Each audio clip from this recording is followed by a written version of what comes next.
Coming live from Reno, Nevada, USA is our guest this morning. Welcome to this very special edition of the KJ Masterclass Live, the show which ensures that you profit from your time spent here with experts, either through the industry insights, information, or simply learning from them. And today we have Bill Bryan, Ph.D., CEO at the Bryan Group, and we'll be talking about leadership, how to make them more effective and efficient, and why traditional job interviews questions are useless, and what should we be asking candidates instead. Welcome to the show, Bill. Oh, thank you, AJ. A real pleasure to be here. Thanks for the invitation.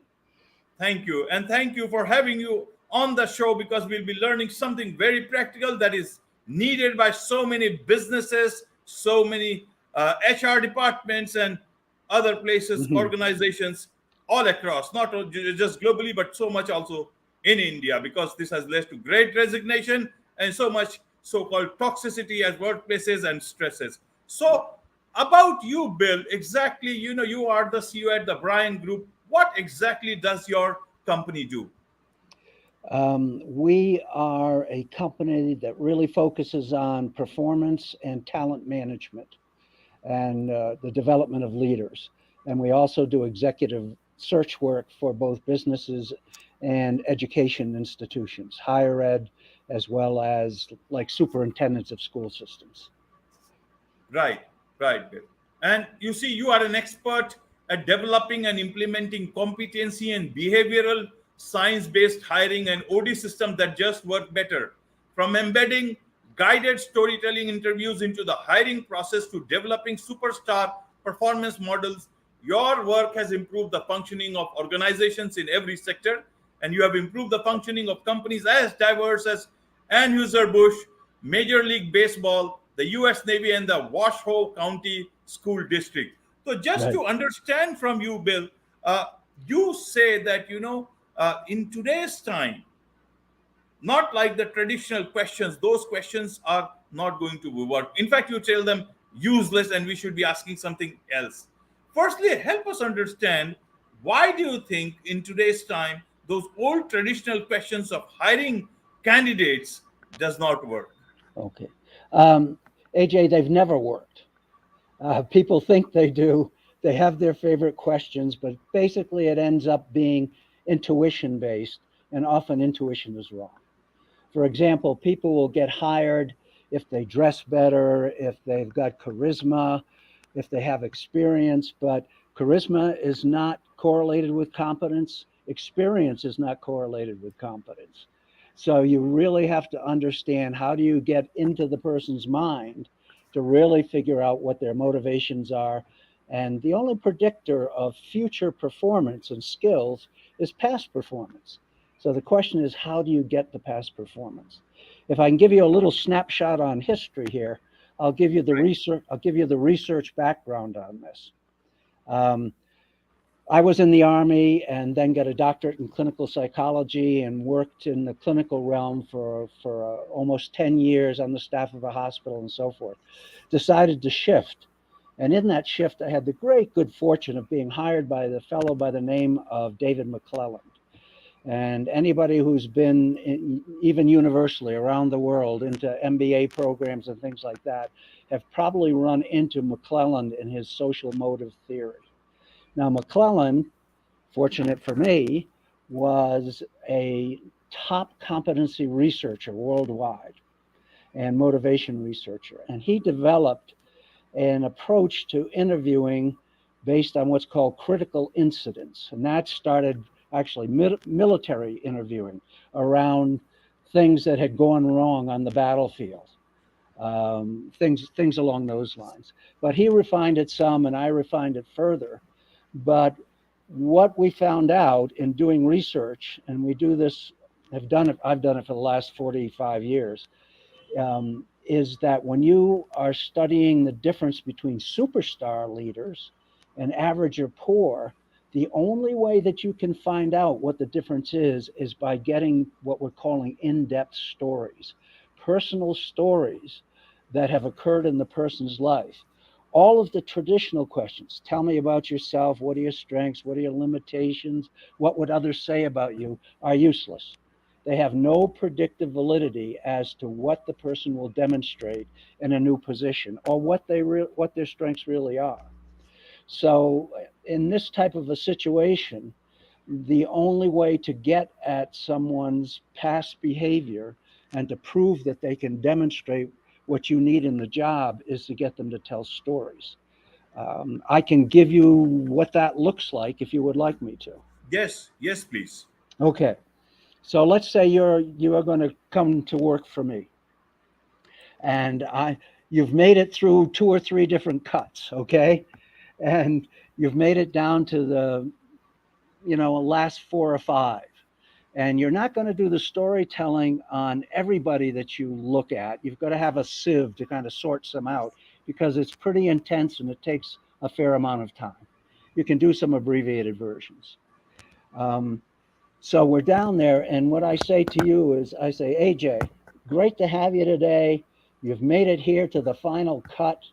We're going to do something a bit different you've probably never experienced before in an interview. We're going to be doing storytelling. And so what do I mean by storytelling? Well, what I want you to think about and to do is just think back in your career, let's say from your higher secondary education. You're graduating from there before you go on to, your bachelor's degree or your next degree. Um, and you can go back as far as that and tell me if there are any things that have stood out in your career that as you think back about them, give you a glow with something that turned out really well. And I'm going to ask you for 2 or 3 stories that turned out really well, starting way back when and right up to the present time. And then I'm going to ask you, and by the way, these positive stories don't mean that you end up on the front page of the India Times or whatever the newspaper is. It just means something that has stuck with you that feels really good. On the downside, doesn't have to be abject failure because we're looking for both up stories and down stories, but it's something that's stuck with you that you don't feel good about. Didn't turn out the way you wanted it to. Went over budget. You got pushback. Typically, those types of stories are stories that, when you think about it, you'd like to do what people would call a do-over. Boy, if I could do that one over again, I sure would. Now, I'm going to be editorial here for a moment and just say the reason that you ask for high points and low points is that we know through research that anything that has emotion tied to it will be remembered at a much deeper level, much higher level of detail in terms of thoughts, feelings, and behaviors. Now, this interview doesn't work if you haven't taken the time to specify, for example, how are you going to measure in the interview role proficiencies, the hat somebody has had to wear well in different jobs or multiple hats. You need to know the competencies and how you're measuring them. You need to know the leadership style. And all of these have to have definitions and measures, or the interview is wasted because you don't know what you're looking for and you don't know how to measure what you're hearing. Another thing that we do that's unique is we create something called derailers. And these are measures of failure factors that people can have lots of good competencies and skills, but if they demonstrate 1 or 2 things, they're a real jerk under certain circumstances, it wipes out all the good stuff they're doing, right? If you tell 100 truths and one lie, what are you remembered for? The lie. It's the same thing with leadership. If you show a bad leadership style or do certain things, even if it's not as frequent as some of the good things you do, that's going to be a real problem. So the question is, how do we get at that stuff?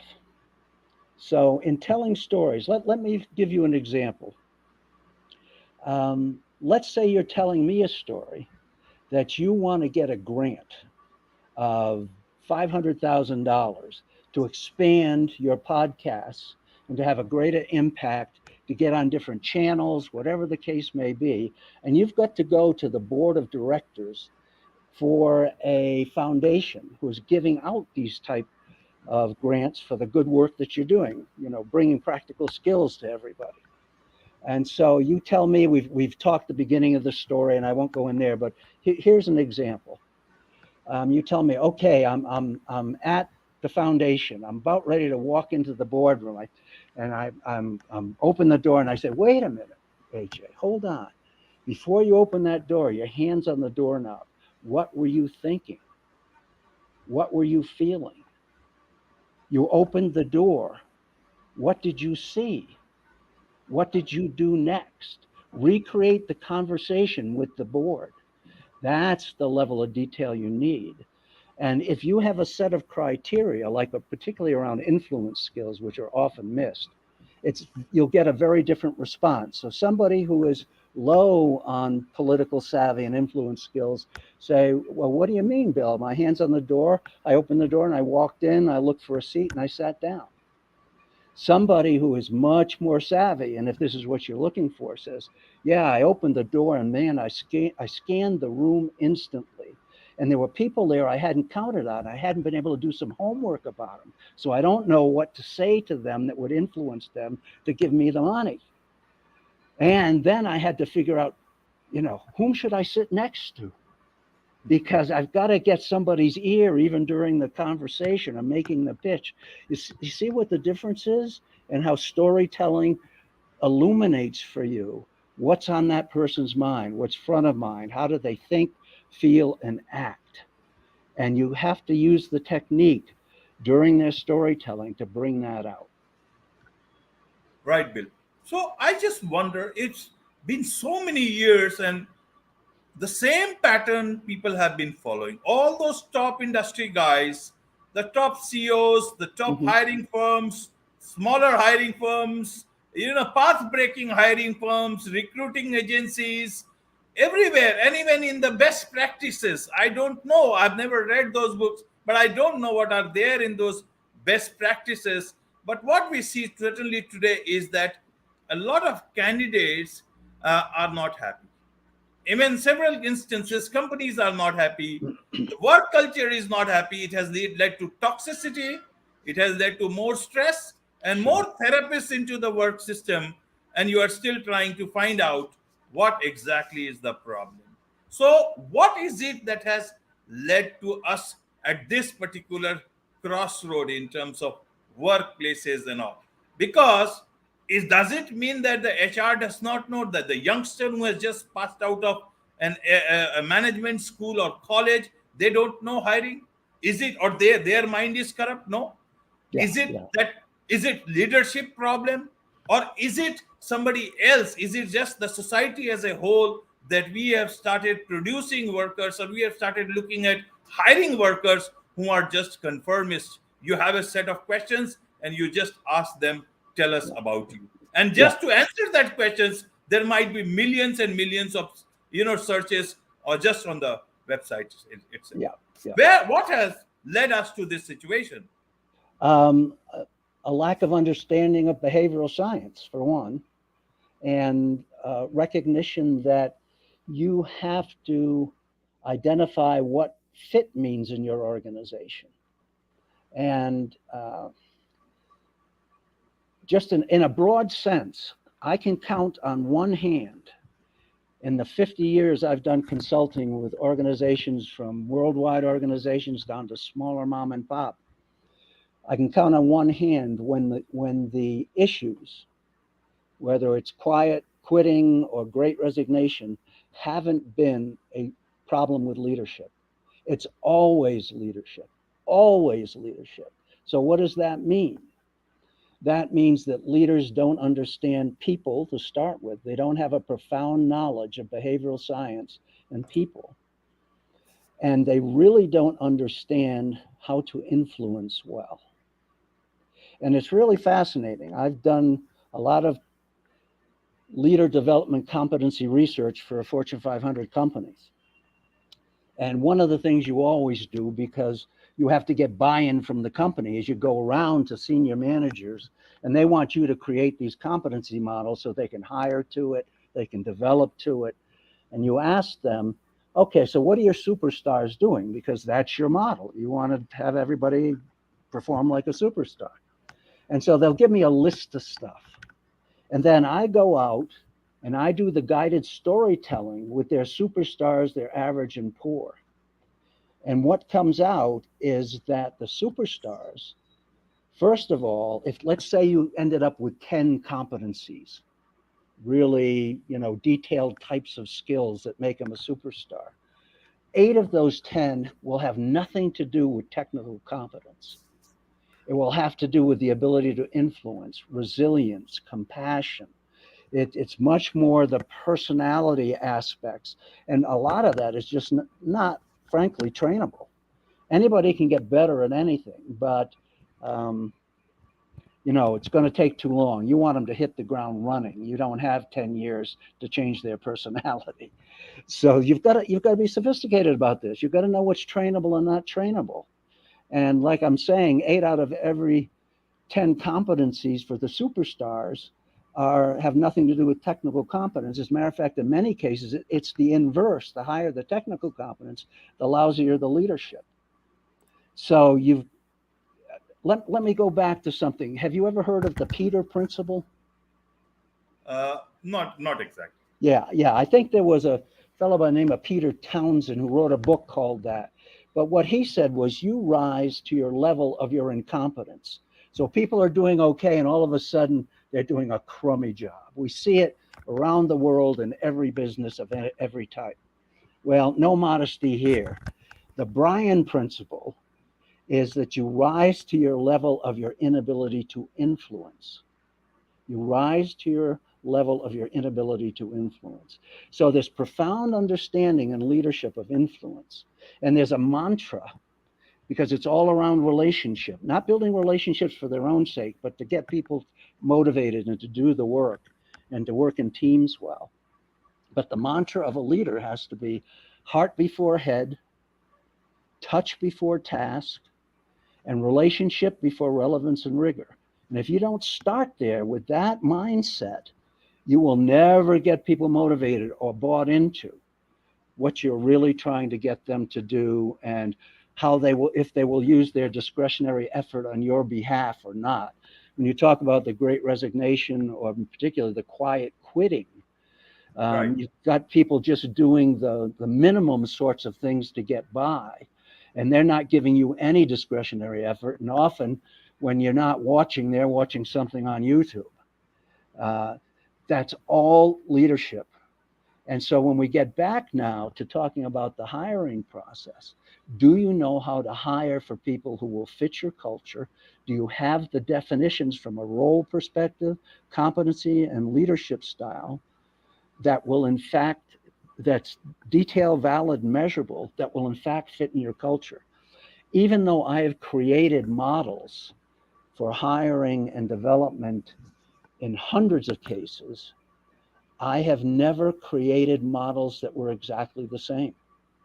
The reason being that you and your company have a unique set of goals and culture that has to be captured. And once you've captured it and given it high level of detail, then you can use the guided storytelling to see, will this person fit? Do they have the skills, but will they also fit our culture? Even if it's a toxic culture, because some people will thrive in a tough place. So it's people are fascinating. They're amazing. But to add just a little bit more to it, we are social creatures. Most people don't go to work to work. Most work is boring as hell. They go to work to socialize. One of the things that killed the workplace was COVID and not being able to socialize. And as a leader, you've got to understand that. And how do you provide people with the social context that they get relationship needs met, because they will do work in the service of the relationship, but not just to do the work. Forget it. Forget paychecks don't matter. They do, I mean, at a basic level. But it's really people only work to socialize.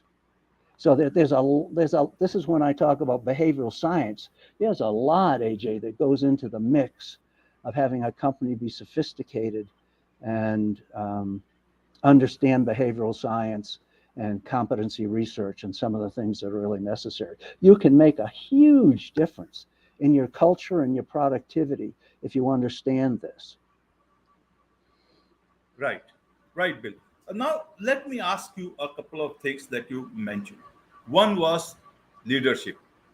Who is a leader today? Is it somebody who has just passed on out from a big management school and he's put into a leadership position? Is he Yeah. a leader? No, Is he not at your manager, your leader? no. Is it the CEO that is the leader? Is it the CHRO who is the leader? Is it the HR manager who is the leader? Is it the board who is the leader?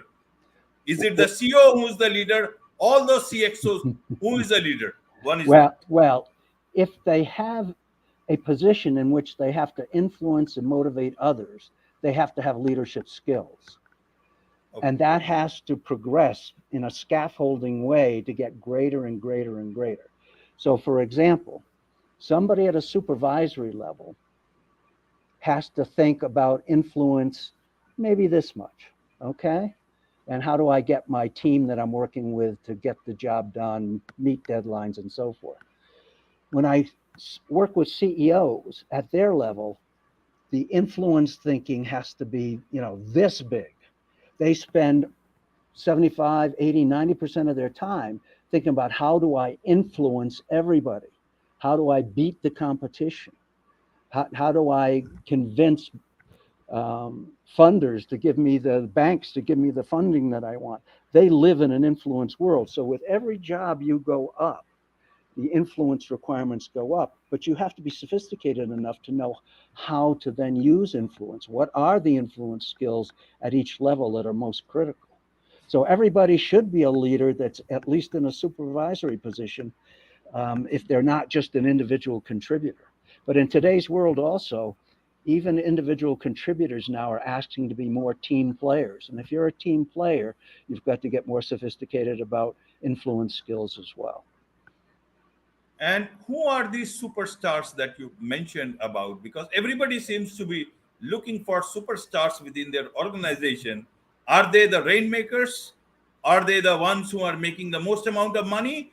Or is it somebody who is holding the organization like a glue and may not have been from a top management school? Who is that? Who is the superstar that we are so Yeah. talking about? Yeah. Well, for one thing, as you mentioned, MBA programs and stuff, um, I have yet to see one that understands influence. They teach traditional sorts of stuff and the numbers and this and that, but they really don't understand influence and leadership. What they call leadership is usually just a different form of management and administration. There's a huge difference. Um, State the question again. I got myself off track. No problem. So, who is the superstar Oh, in the today's superstar. time? Yeah. It not just is it numbers, or is it that No, you see? no, You no. said people do not understand behavioral science. They don't understand. That's the skill set Yeah, that's yeah, required. yeah, So it means we are looking at something different that in what is required. And that's why it has led to quitting and the great yeah, resignation. yeah. People are This, still not this, getting it. right. As I said, sir, I have been talking to so many people, therapists, with due respects to them, they should be where they should be. But what are they doing within the organizations when organizations have to make them as part of their, work Hmm. life balance? Or I don't know. That grieves me. Yeah, I really feel very bad looking at youngsters dealing with issues that should not be dealing with. yeah, yeah. We've never done internationally a good job of bringing the younger generation along, and we don't have the models. There aren't enough models of good leadership. And the thing that we tend to see, and this is pretty well established by research, is a lot of the people that make it to the top are not good people. As a matter of fact, from an actual psychiatric, psychological point of view, 1 out of every 5 of your top CEOs, military leaders, otherwise, have been identified as psychopaths. So, what does that say to people in terms of manipulation and self aggrandizement? Where's the right models? And then you get people that go up, but they don't understand how to be a top leader, but they got pushed up there because who else is there? It's by default, which is crazy. When we do competency research for a company, to identify what the superstars are doing. We look at it within department because a sales superstar has different thinking, different skills than an operations superstar. But what is a little bit strange when you do the research and it's accepted in the research field is that nominations for superstars work. And what I mean by that is I go into a company and I say, in this particular job, give me 15 to 20 of your superstars. And they'll say, what do you mean? And I'll say, well, I can give you a couple parameters, but just who are the people when people look at them, they say, hey, AJ's a superstar. Okay. And Tony's a superstar. And different people are superstars.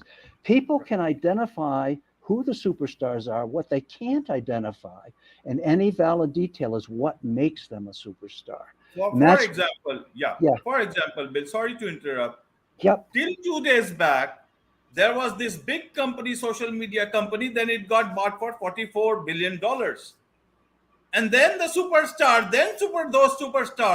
were fired, telling that they were perhaps not fit for that company. Now, if they were so, but there can be always when acquisitions and all these things happen, there are, changes, leadership changes. Yeah. But here the changes gave a very different sort of impression as if they were not superstars who were considered to be their superstars at that point in time, but actually that led to what that big company is today in such a bad shape. Yeah. So what should people make of it? Should they believe in yesterday or should they believe in today? How does it work? I believe more in today because if you use just the bottom line, they never made money. I think we're talking about the same company that was just bought. They didn't make money. They may have been superstars in their technical realm, but were they superstars from a marketing, leadership, understanding the public point of view? And if you hear the reports of how time was being spent by people in that company, time was not being used very effectively at all. So it varies situationally. The situations change. There's no doubt about it. And every time there's a major change in goals, leadership or otherwise, you have to recalibrate the whole system. You have to look at it all over again and say, what will a superstar look like in this environment? Do we have any? I'll give you a fascinating story. We were called in to help a very large energy company in the United States. And this is when energy was deregulated. And what I mean by deregulated in the energy business, big energy firms did everything. They generated, they transmitted, and they sold at retail, at the industry or at the home or whatever. Well, that changed. And now all of a sudden, you can't have all three. You're either owner of the generation or the transmission or otherwise. And they never, because it was regulated, they never had to have marketing people who had real marketing skills, which is a lot of influence, buy from us versus the other energy company next door. And so we had to go in and create a profile because they didn't have any marketing superstars internally. We had to identify companies that were similar to them and study their superstars as a starting point. And then over time, as people started to get into the job and get really good, we could say, hey, that person's a superstar. Let's do the guided storytelling with them. Let's see what they are in fact demonstrating when dealing with customers. So it's an organic moving target. And if you're going to be successful and competitive, you've got to get in front of it. I don't think the company that was just bought was in front of it at all and hadn't proved, at least from a bottom line point of view, their worth. Right. So let's move from superstars to solutions. And you are a man of solutions, sir. Mm-hmm. In terms of, again, we'll take leadership as well as employee hiring. Yeah. So if we take first as employee hiring, then how do we make that whole process better? Because the most important part is when you look at the job description and it keeps on floating everywhere, all across the internet, you will see job descriptions that are not only, I would say, almost to a point of, impossible, and sometimes, and that keeps getting copied by one person, Right. another person, Yeah. and that keeps on floating. It's Yeah. like, those, a lot of content on the internet. The standard job description is junk. Okay? Junk. Worthless. If you don't know how to create job descriptions that truly measure role proficiencies, competency proficiencies, leadership style proficiencies, and you have a way of validating those against what the superstars are doing, then you're wasting your time. It's a crapshoot. It's 50-50. Your confidence in hiring is just flip of the coin. You may have favorite questions or whatever the case may be, but I can tell you over time that doesn't work. And it doesn't work over time also if you're thinking from a talent management point of view, because you should have profiles at this level, the next level, the next level, the next level. Remember what I said, what makes for superstars, a lot of their qualities are not trainable.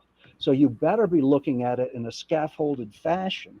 And how do you bring people along? If you want superstar leaders grown from within, then even the basic person that walks in the door who isn't supervising yet, you do profiles on them and you interview them to see if they have the capacity to develop. And the different thing, like for one of the very large international drug companies, I was brought in to create two paths for them. One path was how to become a technical superstar, and the other path was become a leadership superstar. Because to be both, in many respects, is almost impossible because the traits, qualities, attributes are not the same. But unfortunately, most companies aren't big enough to have that luxury to do that. Right, right, Bill. And in terms of leadership, how do they improve their whatever, in terms of understanding people, in terms of getting onto the right path, the right sort of leadership? Ultimately, see, a CEO still remains the CEO. It all depends on which path you take. A path Mm-hmm. which is, you know, a path which is bitten, or something new that actually is required. I Mm-hmm. wonder why many people are afraid of. Is it that they have so much of pressure of bottom lines, or is it just they don't want to do it? It's like a new king on the throne, and they just want to feel like what the throne is about, Yeah. like is about. But Sure, sure. Well, a lot of this goes back to a trait that isn't particularly trainable, which is risk aversion. There are people who have a much higher tolerance for risk and ambiguity, willing to take chances, and those people are going to step up and move, and others are more concerned about uh, their job, the pay, the compensation. They're going to be more safety concerned. So that's part of it. It's not the whole picture, but it's and it's an element that plays a big role into who will strive enough to do it. The other thing that you have to look at too is leaders have to be savvy enough to to make a differentiation between extroverts and quiet competence. There are many people who are introverts who have tons of competence and skills, whereas the other people, who have more, day-to-day interaction, maybe more charisma, will be given more slack because they seem to, they're more bubbly, they get along when they really don't have the competence required in the job. That's why there's so much, false positives in hiring. False positives mean you're hiring people who you think have competence who don't, just because of how they carry themselves, how they interviewed. But that's because you haven't had the detailed criteria and the guided storytelling to really weed out. The storytelling levels the playing field so that it pushes all of that surface stuff aside. How slick is your language? How do you dress? How do the other stuff? I'll take a diamond in the rough any day if that person's got the right stuff, and we know over time it can be developed even further or refined. So these are things where your HR departments have to get a lot more sophisticated. There are very few, from my perspective, sophisticated HR departments. Their HR departments are terrific. You got to have them. And they try to take care of their people. But a lot of the behavioral science just hasn't gotten into practice yet. Right, right. There's so many tools available. There is Mm-hmm. artificial intelligence also now. There is so much of, you don't even need to go through those documents by on paper. You just have to do the search. And still, I don't know why is it leading to a lot of, heartburn in workplaces if the hiring process has been so robust. So, in terms of even leadership, again here, is it that leadership is just acting the way it is because there is no leadership evaluation? Because only an acquisition will determine that they have to be there or not, nothing else. Or only the Yeah. bottom line, then there is the board which they are to responsible to. Yeah. But what about the leadership, the managerial leaderships? Why are there no proper evaluations done? If there is a, say, Well, suppose somebody has led to a toxic culture, yeah. how are they able to get a job so easily in another organization? Is it connections, or where is that evaluation happening within that organization? Why Well, is this quiet quitting not being questioned and responsibility put on the people yeah. who should be answerable to this? Well, once again, they don't understand leadership, and many who are decent leaders or bad leaders don't understand why they're good or bad. I'll go back to that study. I was talking about the large Fortune 500. I went around and asked all the leaders, but when I did the research, what I found was that there were 13 competencies in the model, and 10 of those competencies had to do with the ability to influence. Yet in my conversations with all the top leaders, they only picked 2 of the 10 as distinguishing between superstars or not. People don't understand influence. To kind of encapsulate the importance of this, after studying leaders, and it took me a while to get this under my belt, you can list all of their role proficiencies, competencies, leadership styles, but it really boiled down to 2 factors. And it's something that I actually copyrighted, and it's called tight thinking, TITE. And what it is think influence, think energy. Energy is the little mystery ingredient here.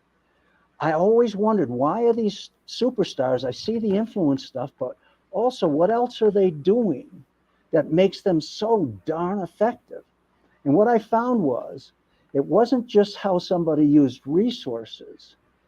The top superstars always looked, when they were putting goals on people's plates and stuff, does this person, does this team, does this department have enough energy? Even if they have the skill and the will, is there enough energy for them to get this done? And therefore, they can appropriately adjust their time horizons for meeting goals based on the energy available. This is another issue around the pandemic. Drives me nuts. I work with a lot of school systems, and Right. school systems are trying to catch up because COVID cost the kids, they're not keeping up with their grade levels and all of that sort of stuff. And in one case, I saw from a large school district, tens of thousands of kids, this plan.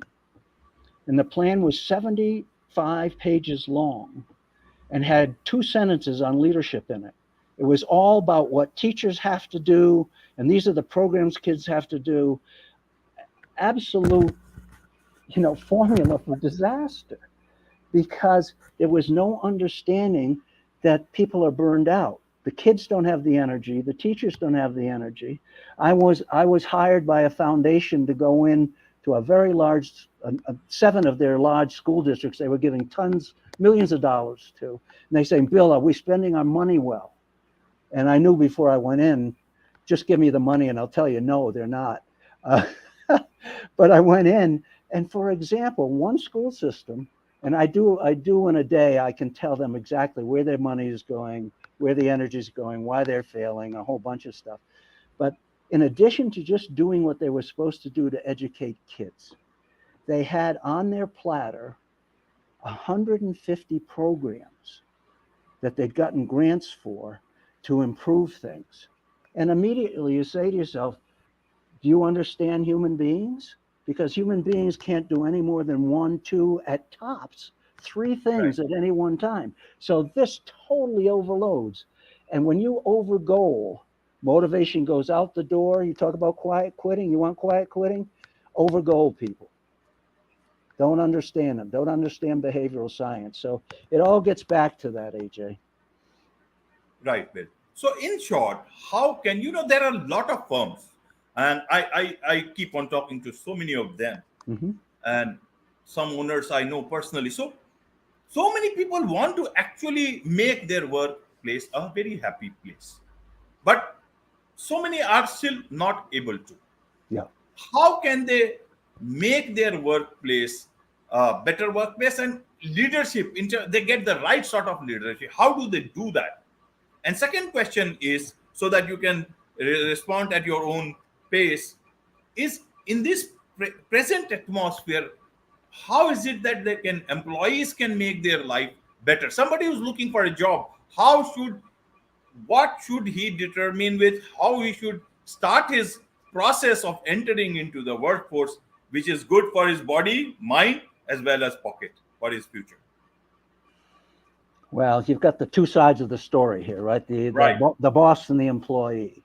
So if we're starting with the boss again, because everything ends up on their doorstep, then it's back to really getting into some leadership training and understanding that is a lot different than they've ever had before. Understanding behavioral science, understanding that most people don't work to work, they work to socialize. And there are a lot of stories behind that. So that's the first place. And then understand the tight thinking, think influence, think energy, and what does that look like at every level? And it differs. And look at what your superstars are doing. Look at who people will follow anywhere, do anything for, and figure out, can you measure it? And that's one way of starting to say, well, if that's what they're doing, what should I be doing? Now, from the employee side, they've got to be a lot more self-directed in terms of even the first job when they walk in the door. Have you researched the company? Have you, gone out on a limb and called people in the company to talk to you about what's going on? And most people will respond. You'll talk to some people and say, well, I couldn't do that. I'm not an employee yet. You say, wait a minute, are you trying to create a career for yourself or letting somebody else define it for you? So that initiative, that self-motivation, that drive, and for some people, they'll never do it because it's not in their genes.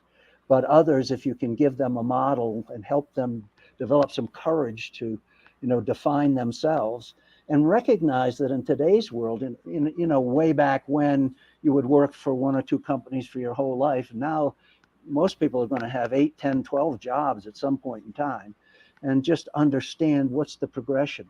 But people have to be more strategic, even in their first job, is what will this lead you to for the second job, to the third job? Do you understand your own talent management progression or not? So we need this podcast to last about 4 days for us to take you through the tools and things that are going on. But hopefully this stimulates some thought for people anyway. Absolutely, it will, and obviously a lot of people are listening to it, will be seeing it also, and I'm sure a lot will come out of this. Mm-hmm. Nothing goes into waste, and even all those stupid job descriptions, they don't go waste. People keep them copying this. I'm sure the good ideas also will get reverberated. Oh yeah, That let me leave you one other tip. Stop doing panel interviews. They are a total waste of time unless the competency you're looking for is someone who does well with panel interviews. But that isn't really what you're looking for. And it forces you to ask same stupid questions and not do guided storytelling, which is the only thing that's going to work for you. So, Absolutely, yeah. absolutely. So, what can a lot of companies who want to do better from wherever they are, how do they, what do they connect with? What exactly can they connect with you for, and how do they do that? How does it work? Well, the best thing to do is just to drop a line to info@tbgleaders.com. In other words, info at the Bryan Group leaders.com, info@tbgleaders.com. We always get back within a business day, because we don't answer phones that we don't know, because it wastes so damn much time. So if a number comes in, but if they leave if also, I thought this was only an India thing. Even I don't do that, and there are so many calls. Sometimes, if you call back, your day is gone. yeah, oh, absolutely. So also, if they did want to call directly, but I would encourage them to send a note first, because then we can do a little homework on our side and be more prepared to respond to them. But if they want to call, they can call 401-965-8345, 401-965-8345, and that's in the States. And for us, we are Pacific time, so 3 hours different than on the East Coast. Right, Bill. Right. And happy, there's some free downloads of tools on our website to take a look at, and the meter isn't always running for us. We want people just to get better. We want people to succeed. So, let's have a conversation or two, whatever. Right. Let's have a conversation. And I can tell you this was a great conversation in terms of insights. And I'm sure this will lead to a lot of good suggestions for people who actually want to make things better. Okay. Thank you so much for your time indeed, Bill. Oh, welcome. Yeah, really appreciate it. Thought your questions were right on target. Thank you. Thank you. Thank you indeed. And look forward to talking to you again soon. With this, it's a wrap on this very special edition of the KJ Masterclass Live. Thank you once again.